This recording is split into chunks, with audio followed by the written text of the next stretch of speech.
KP രാഹുലിനെ പോലെയുള്ള വെറും ആറ്റിറ്റ്യൂഡ് പാഴ് കളിക്കാരനിൽ നിന്ന് അവസരം കൊടുക്കുന്നതിന് ശരിക്കും ടീം മാനേജ്മെന്റാണ് പണം ഈടാക്കേണ്ടത്. കേരള ബ്ലാസ്റ്റേഴ്സിന്റെ മലയാളി മുന്നേറ്റ താരം KP രാഹുൽ ക്ലബ്ബ് വിടുന്നു. ആരാധകരെ നിരാശപ്പെടുത്തുന്ന ഒരു വാർത്തയാണ് വന്നത്.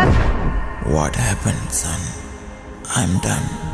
എൻ്റെ പരിശ്രമങ്ങളെല്ലാം വെറുതെയായി. എൻ്റെ പ്രശ്നം അതെനിക്ക് ഫിക്സ് ചെയ്യാൻ പറ്റുന്നില്ല. If you can't fix your problem, then let me fix you. നിങ്ങൾ എന്നെ കൊണ്ടുപോകൂ. യെസ്, പക്ഷെ അതിനു മുൻപ് you have to do me a favour. ഒരു തവണ കൂടെ കൊച്ചിയിലെ ആ മണ്ണിൽ നീ വീണ്ടും ഇറങ്ങണം. പക്ഷെ പേടിക്കണ്ട, ഇത്തവണ നീ അവർക്ക് വേണ്ടിയല്ല, എനിക്ക് വേണ്ടിയാണ് ഇറങ്ങേണ്ടത്. Are you ready? Ready.